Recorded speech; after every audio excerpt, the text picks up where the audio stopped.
Hi guys, I'm Riaan du Toit. I'm not nervous at all. I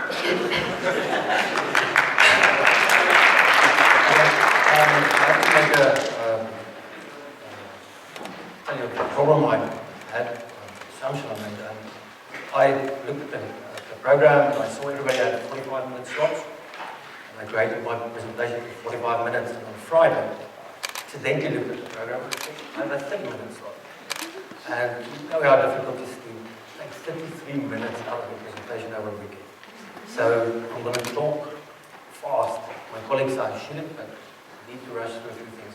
And I'm really Afrikaans, huh? Really. You think Ari's I'm from Krugersdorp. Maybe talk Afrikaans to English people. So I've got this theory that to hide my accent, talk faster. So those are the two reasons why I might talk fast. MCS is going to wave a carry if I really talk too fast. And at least you've got lunch to unwind from the road. I'm Riaan du Toit. I'm currently working with BT, 15 years experience in IT, 4 or 5 years in Agile consulting, coaching, mainly in large corporates. Yes. So I've got a quick story to tell. I read on the internet that at the Agile 2030 just now in Nashville, there was a Twitter feed experiment. I'm not sure what the software was, but they did an experiment on the Twitter. But a hacker got in. Whoa! But a hacker got in, caused havoc. Really, so much havoc that after 2 days they cancelled the whole experiment. Which was a little bit annoying, frustrating, irritating, red faces, but nobody died. They did the experiment, they know they could, but you wouldn't do that kind of experiment when you're in the bank. I hope they don't do that experiment. That's their bank, you know. And so that's probably the crux of my talk, is that context counts. Right. So my talk is enterprise agile adoption with parental guidance. The company BT, we've partnered with Scott Ambler and more clients with regards to the new book, the new framework, Disciplined Agile Delivery, the abbreviation of which is DAD. From there to parental guidance. Quite cute. Okay, so this will be the flow. At each and every moment you should know what the flow is. Firstly, current state of agile adoption. I think we've touched a lot of over the last few talks. Then the parental guidance, and then scaling in culture. So that will be the flow. My goal is for you guys to understand that, and to maybe take a few, understand some of the goal diagrams, and maybe understand how it could work in your environment. So the industry leaders, what do they say? So we're in the state of agile. Forrester says it has reached mainstream. More companies are doing agile than waterfall. Gardner says long-term waterfall projects are basically finished. They're done. So agile is the way to go now. I read a slide yesterday of the adapt die thing, and I think that this is very appropriate. What's promised by Agile? We don't all know this. Agile has been sold to all of us. I mean, the talks from Mitch, Ari, we know that things work. It's brilliant. It's silver, it feels like a silver. Everything works. These are the things that we pay. So this is what is promised by Agile. Does it work? Let's see. Dr. Dobbs Journal 2012. 71% of people who've tried Agile says it works. They have succeeded. 50% say it doesn't succeed. So it doesn't work. All those things that you hear of, it works. The Department of Defense even put a law, a bill through the Senate, saying that all their IT projects must be implemented and introduced. So Agile has become law. Yes, the Department of Defense. America. Another survey, also Dr. Dobbs Journal, says iterative and agile, 67% successful, traditional 50%. So there's a 20% increase from the traditional stuff to the agile stuff, 38%. So what is the state? 2001 ways of a lot of promises, really. It just sounds so good on paper, you know. We were going to cut schedules and all. Productivity of developers is going to be 5-fold. That's enormous. So, but what happened? The survey I just showed you.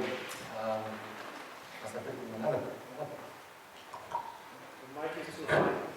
Excuse me?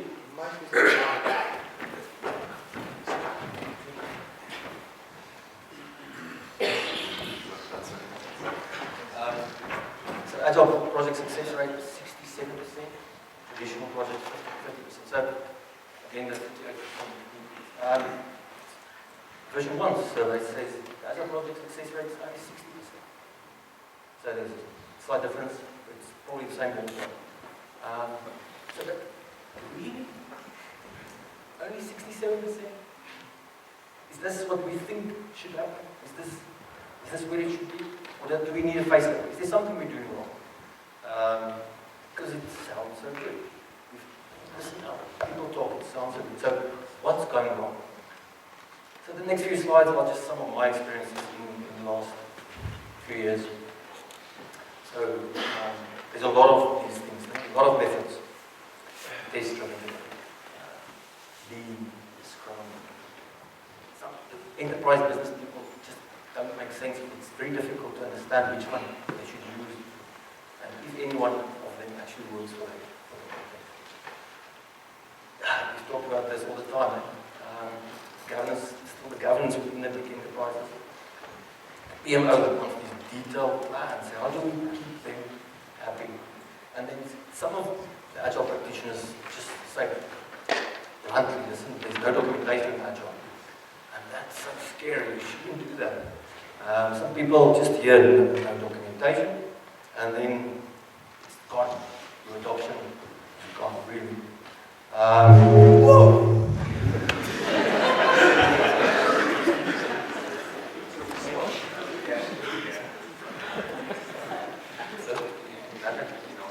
Hello? Okay, and then one thing that really pisses me off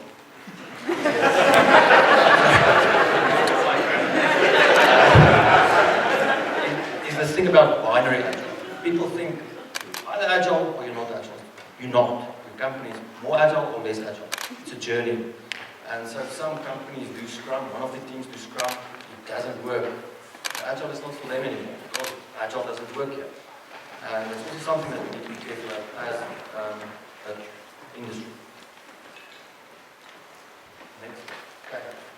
Yes, the mainstream agile methodology Scrum experience guys. They don't really tell you how to do things up front. Corporate people need things up front, so how do you do it? But I say things on estimates of money. You said that it was Mitch that talked to us about how everybody is special. This is special. Agile doesn't work for you.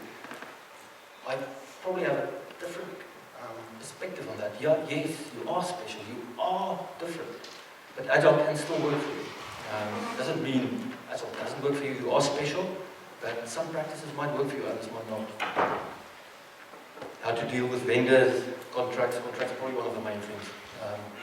And then some of these development teams sit in countries that you even cannot pronounce the name of.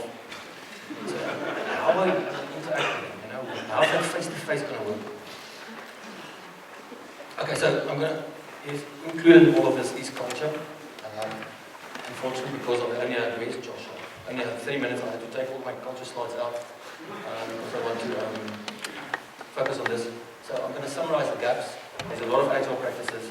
Which one do I choose? Is there actually anyone that fulfill the alcohol needs? Over one of the industry guys in the says mix and match of agile practices is the way to go. Yes, we are all teams, business units, programs, projects are unique, and you need to understand how to use the agile practices in your environment. There's not a one size fits all. upfront certainty thing, that's a problem. Some companies don't know how to deal with it. Scrum doesn't know how to, on purpose obviously, doesn't deal with it. Then struggling with corporate governance and enterprise entities. So, just from my experience, these are probably some of them, except for the culture, some of the major problems we have. So up to now, how did organizations cope? Formulated their own process. Still calling it Scrum, but they tailor it for their situation, which is good. Brilliant. That is what Agile, all the values and principles is about. Then cycling, process improvement all the time. But this often proves time-consuming, expensive, sometimes fraught with danger, especially if the Agile process expertise isn't available. Some Agile coaches have one or two toolbox in their, one or two Agile tools in their toolbox, and they just take out the one and say, "This is it, bro. This worked for me last month, so it works for you. Change." And that's often not so good. There's lots of practices. For your context, that possibly is not the right tool. I'm not saying it's not. It could not be. So this sometimes works. It is the best approach to take it is to start with a very core practice and then continue, but then you need a lot of time and it's expensive. Sometimes this doesn't work. And Agile practices often get blamed and abandoned. Like the Scrum team that did that day, that didn't work for them, they abandoned, not trying to do it. And it does happen. Okay, so where are we now? Agile is maturing. We're still in that first agenda item, state of Agile. So Agile is maturing. My colleagues didn't like this slide, but those two red slides are matured chilies.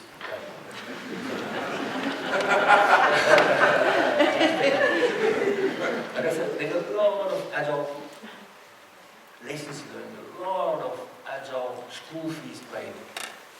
And there's a lot of Agile books and blogs, you don't know what's happening. So there's a lot of them coming out of the woodwork. Frameworks are starting to come up. And it's because Agile is maturing, it's 12 years old, there's a lot of people in the industry. And one of the frameworks, the one I'm going to talk to you about, is the DAD framework. Right. Okay. You've seen this, I think, 3 times already, I'm not going to talk about this. So what is DAD? DAD extends Agile thinking. That is an enterprise framework. The manifesto talks about customers. DAD talks about stakeholders. There's more than customers in an enterprise. You have got enterprise architects, the PMO, all sorts of other people that has an interest in your project, not just customers. Talk about solution, not just software. Manifesto talks about software. Software is important, yes, it's important. But in enterprise, you need documentation. There's processes that change. There's other stuff as well, not just software. So it focuses on that. And the last thing, Agile Manifesto says individual interactions, yes, teaming is great, but you need to be aware that you're in an enterprise situation. So that's the last thing.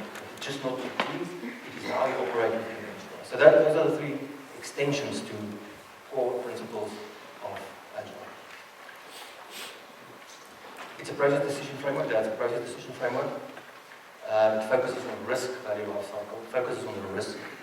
It's a full delivery life cycle. It's not just construction, not just software. It does say you need to do some planning up front, which we all do. It's goal-driven, hybrid Agile. It takes the basic practice of all the Agile methods and methodologies and frameworks and put it into one framework for you to decide which ones are best. Enterprise aware, solution focused, people first. All Agile practices are people first, so it is not different. And then hybrid Agile takes the best practices that leverages proven strategies from several sources, providing a decision framework to guide your adoption and tailoring of them in the context of a manner. So if you, this company, and you need to do some upfront modeling, then the DAD framework will tell you, listen, these are 10 of the practices that some other companies do. Choose. These are the risks, these are the considerations that you need to take into account. Choose which one works for you in this context. It's not one size fits all kind of thing. The basis of, the basic foundation thing of DAD is still Scrum. There's a lean life cycle as well, but Scrum is the basic foundation. Scrum is a really good tool. So it's the basic that extends Scrum.